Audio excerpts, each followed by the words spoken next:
welcome Fadwah for coming on the Hi, podcast. For thank those who you don't so know, Fadwah is my having. cousin. And yeah, Hi, Fadwah, go ahead and introduce yourself. I'm Fadwah, Shiraj's favorite South African cousin. Uh, um, I'm 28. My birthday is on Friday. I'm sorry, this is my son. Oh, I'm so sorry. This is my son over here. Guys, it's bedtime in South Africa. Mommy, Daddy, please to me. Okay. Can you go over there, Dan? I'm doing something very important. Daddy has a dog. Okay. So yeah, I own a hair salon in South Africa. It's called Main Avenue. I love it. I studied law. Didn't feel like going into law because I have kids that I have to pick up from school, drop in the mornings, spend more time with them. So my job is so flexible, especially running your own business. It's really flexible. And it sounds like law would be a good background for starting your own business because there's all this legal stuff and you can handle it yourself. Like labor law, when you're hiring employees, and just I love having a law degree, like in case as a backup. And if I think I'd use it to lecture, like be a lecturer at the university. That's what I'll use my law degree for, actually. Oh, okay. That sounds cool. So, Yeah. okay. So I've been wondering, what's it like over there with coronavirus? And as a new store owner, how is that going for you? Are people coming in, or do you have all these rules and stuff? Is it hard to make a profit? What's the deal? So I think, so in South Africa in general, like generalization, like, I mean, like if I'm generalizing in South Africa, Ariana, you can't make a noise. I'm doing an interview. So can you please go later with Daddy? Thank you. And close the door behind you. Thanks. She's so good. So in South Africa, generally, like so many salons closed down because they weren't able to pay rent. It's so expensive, like especially when the clients aren't coming in and you have to pay rent, you won't be able to afford it. And so many people decided to have these salons at their home. So I was looking before Corona, like maybe 2019, I was looking for property to rent so I could have my salon, like a retail space. And it's so expensive. So what I did was I kept looking, but then my husband, Imran, he found this house down the street of our house. Your husband's a real American. Okay. Imran, I'm on a real interview, it's recording. No, it's a Zoom interview. This is my husband, he's phoning. Imran, hi. Good to see you again. What you interviewing for? We're just seeing what life is like in South Africa. And we're, Peace Antz, we're all about entrepreneurship. So yeah. Okay. Bye. Infections like American. I am an American. I just was born here. So what happened was, Imran, this is really professional. If you really want to know how South Africa, I must go interview the real Americans in Imran, Shiraj, you can actually interview Imran since he's working in the car dealership. Yeah. He'll be perfect for you as well. So I'm going to give you his details and then you can set up an interview with him as well. Perfect. Okay. That sounds like a plan. Are we talking about me now? All about me. You. It's all you. I'm joking. Okay, so no, but yeah, how are things for you under the circumstances? Oh, well, okay. It's not bad for me. Like, thank God. So what Imran did was he bought a house and there's a studio attached to the house. And so I use that studio as a salon and we rent the house out to tenants. Cool. That's an awesome setup. So you got property you're renting out that's paying for the salon, and so you're basically your business. That's a great setup. Awesome. So that's I think most of everyone's income. They have such big expenses and big overheads. I don't have that. So like my overheads would be paying my employee, paying for electricity, and paying for my products. Yeah, that's how Yeah. and that's literally my only expenses. My husband pays for everything else. And so I feel like a normal salon owner wouldn't be able, like, wouldn't have that.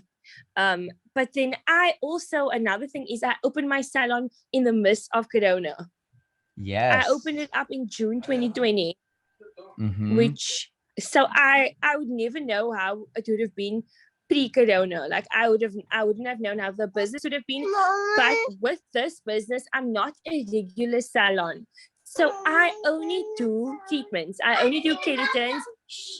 I only do keratins. Yes, I'll come now. Sit here. I only do keratins. I do Brazilians. I only do treatments for your hair to make your hair healthier. So these treatments need to be done every 2 months, every 3 months. It's not like a hair color or styling. I don't do any of that. It's just treatments. So I saw a market for it, and like it's going good for me. Like I enjoy it. Yeah, no, that sounds great. And it sounds like whenever you do get customers, they'll probably be coming back to do the treatments and all that. So Yes, exactly. was there an issue with like not enough customers because people were scared to go out, or did you have issues with the government saying, hey, you can't be open right now or something like that? So we did have that issue, but it was okay for me because we were in lockdown level 5. Lockdown level 5, that means like all salon beauties, like beauty businesses had to close down, and so many other things had to close down. It was a hard lockdown, and Gotcha. people lost their businesses because of this lockdown. They said it was going to be 3 weeks. It wasn't 3 weeks. It was longer than 3 weeks, and it was longer than 3 weeks, and so many people had to close down their businesses because of the loss of income. And then I was busy renovating my salon, and I had to stop renovating it because of the hard lockdown. So I had to wait. And waiting is also a loss of income, because if I opened, I would have been earning an income already. And then what I did was I had to wait for advanced level 3 lockdown where salons could open. And as soon as that opened up, 2 weeks later, my salon was done and I opened up the salon. Okay. And so it actually timed okay, so it didn't hurt you Yeah, too it much. timed perfectly. Yeah, Yes. wow. Yeah, I was so lucky. Like, I'm really blessed. But like, Corona just really hit people in ways like you've never seen. I mean, Imran's Uber business that went down. So when normally our lifestyle would depend on that business, we then I opened the salon and I was generating an income from the salon, and so it kind of evened out. Gotcha. In terms of like our household income. Yeah, because the Uber stuff went down after this. Yes. No one wanted to go anywhere and do anything. Yeah, So. nobody wanted to get into an Uber. And then in South Africa, there was a ban on the alcohol. Yeah, you couldn't buy We had a alcohol. curfew. Yeah, people were like hustling. We couldn't buy, like, people couldn't buy alcohol. It doesn't affect me because I don't drink alcohol, but Yeah. people couldn't buy alcohol, and that meant that like nobody was out getting drunk, and that also meant that there was no Uber business. Like there was less business for Uber drivers. So do you guys, I know there was like a weird South African strain. Is that like an issue, or do you guys have the heads up on that? Is it an issue or not really?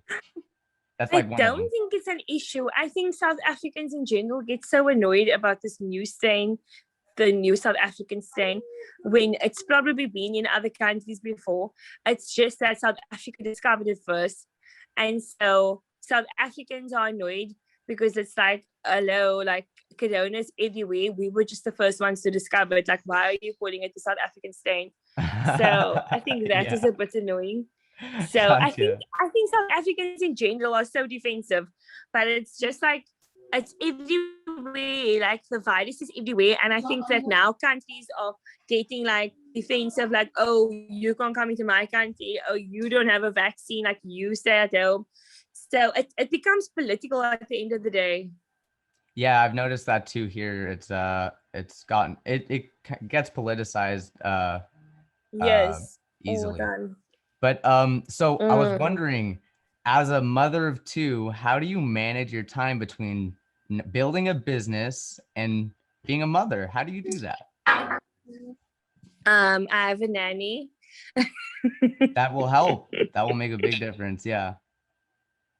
How did you find your nanny? And I have a housekeeper.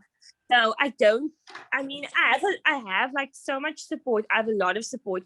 So my kids, firstly, they go to school. Are they going to school? And then I'll time my clients. Yeah. It's not school. They at go home? to preschool. Ariana has preschool. She doesn't do online. She goes to school. She goes to school. She goes to school 5 days a week. Okay. And then my son Dayan, he also goes to school 5 days a week. But the school that he's at is actually at my mother-in-law's house.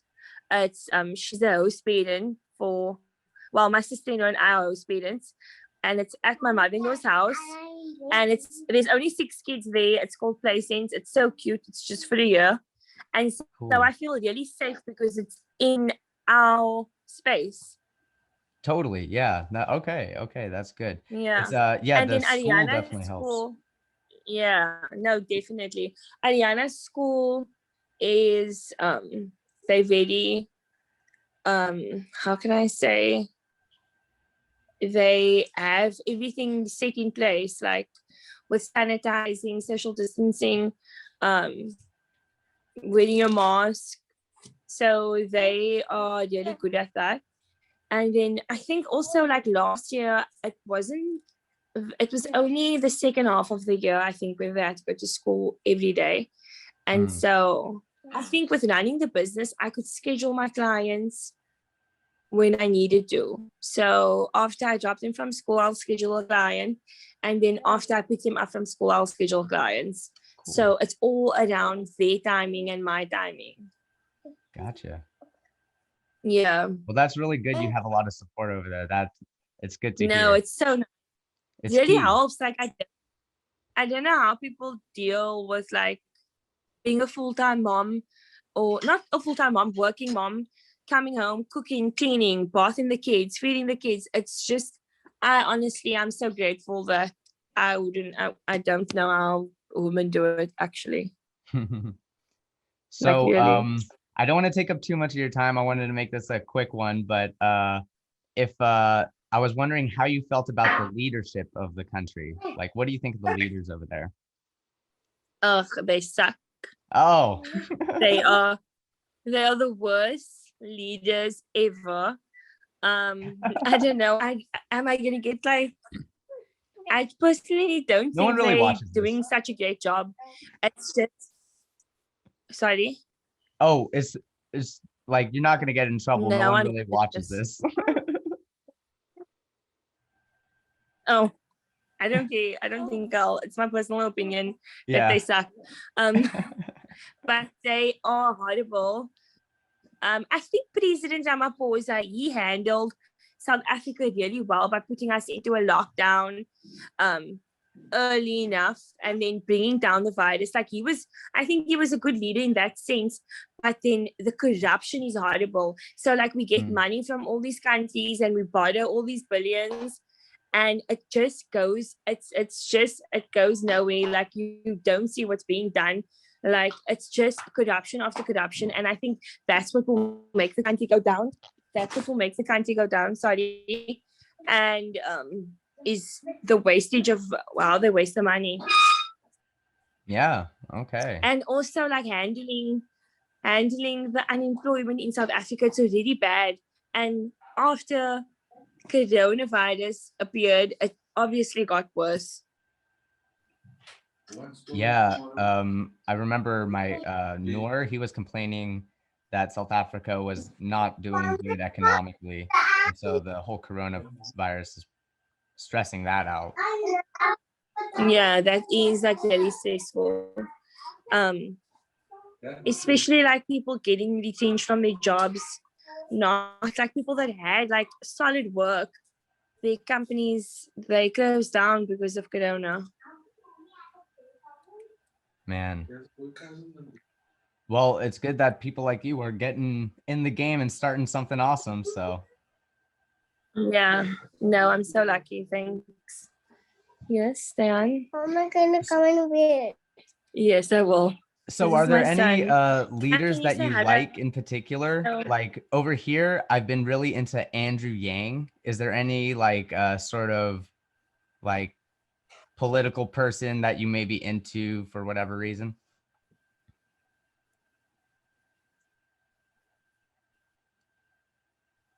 Nope. There is absolutely no one that I'm into, to be honest. Good to know. Maybe I Okay. don't know enough of them, but I just cut myself off from politics in South Africa because it literally makes me so depressed and it makes me so angry. Like, what are they doing with all the money? Like, why can't they stop corruption? Why? Like, you see them do good and then you just find out the bad and it doesn't balance out at all. And then also, I feel like there's a lot of places in South Africa, like organizations that are really uplifting South Africa. That's more of what I'm into. Like there's an organization called Gift of the Givers. It's and the person in charge, like he's amazing.